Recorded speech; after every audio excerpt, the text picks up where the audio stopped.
हम शक्ति प्रदर्शन कहें या इसको ये कहें कि हमने उस फेविकोल को, विचारधारा के फेविकोल से इन सब को जोड़ करके बाबा साहब के लिखे संविधान को भारत में लागू कराना, अभी जो लागू नहीं हो। विपक्ष जहाँ बीजेपी का एक नामंद होता जा रहा है, तो आपकी सही करेंगे? बीजेपी के खिलाफ कौन कौन लामबंद हो रहे हैं, वो सिर्फ पेट की लड़ाई है, सत्ता की लड़ाई है। हिस्सों की विचारधारा की शोषण और भ्रष्टाचार के खिलाफ वो लड़ाई नहीं है।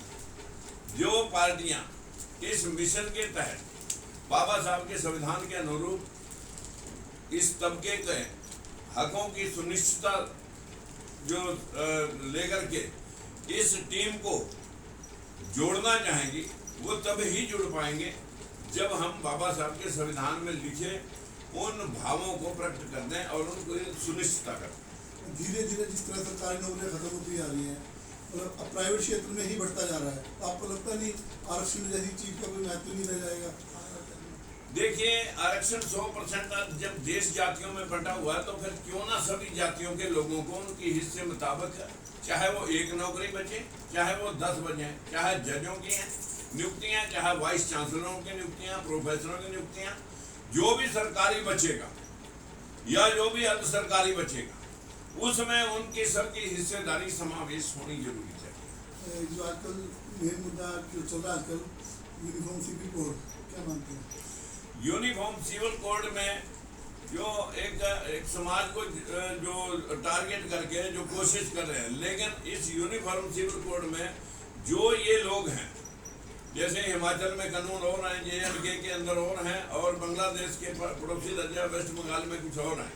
यूनिफॉर्म सिविल कोड अगर तो सबकी जातीय व्यवस्था को सही करके काम हो तो हमें कोई आपत्ति नहीं, लेकिन अगर सिर्फ राजनीतिक आकांक्षाओं को पूरा करने के लिए जो हिंदू और मुसलमान की लड़ाई चल रही है, इसके हम विरोध में। इसमें धार्मिकता की तो कोई बात ही नहीं की गई। कहा गया है कि पूरे देश में एक कानून, एक व्यक्ति तो एक कानून, इसमें बुराई कहाँ एक कानून हो रहा है? जो लाने की बात हो रही है, जो लोग लाने की बात कर रहे हैं, पहले वो अपने अंदर लाए। जो जिन्होंने मतलब जो है ना हिंदू मुसलमान में 80% लोगों को बांट करके ये साबित करने का प्रयास कर रहे हैं, जो कि हिंदू शब्द था ही नहीं।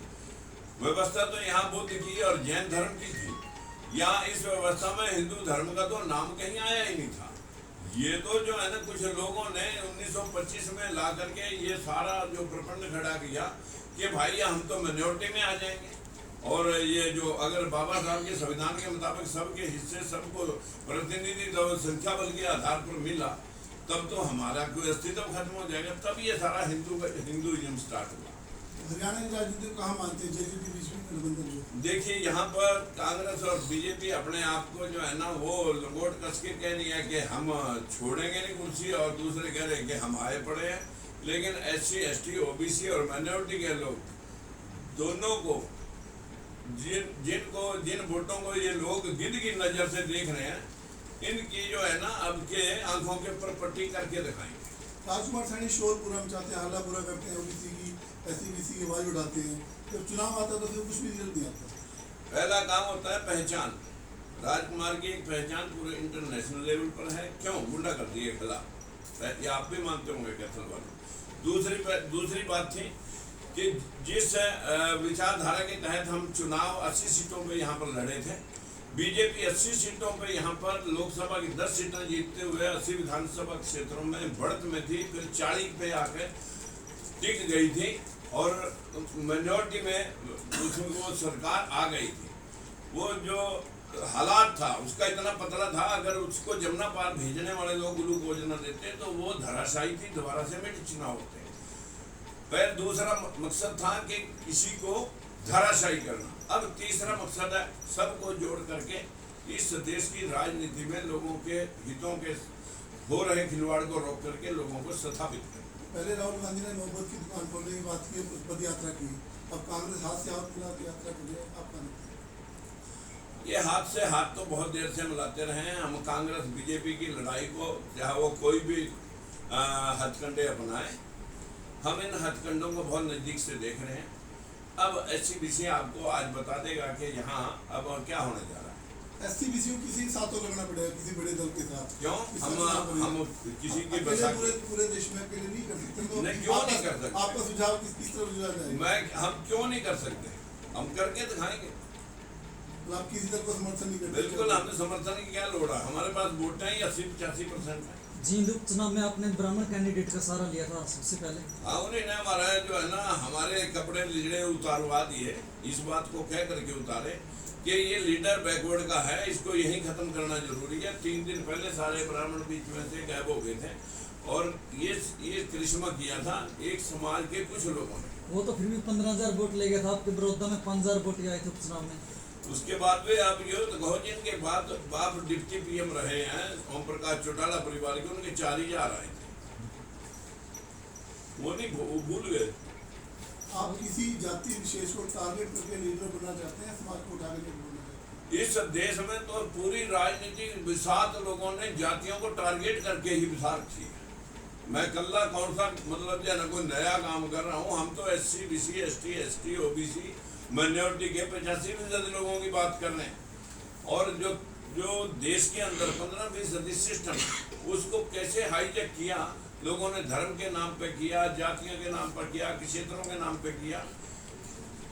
कांग्रेस का हाथ गरीब के साथ, लेकिन उसके गले बीजेपी हिंदू मुसलमान की लड़ाई लड़ रही है। ओम प्रकाश चौटाला कि अगर मेरा बस चले तो मैं पंजाबियों और बड़ियों की वोट खत्म कर दूं, उसने किसान का सहारा दिया।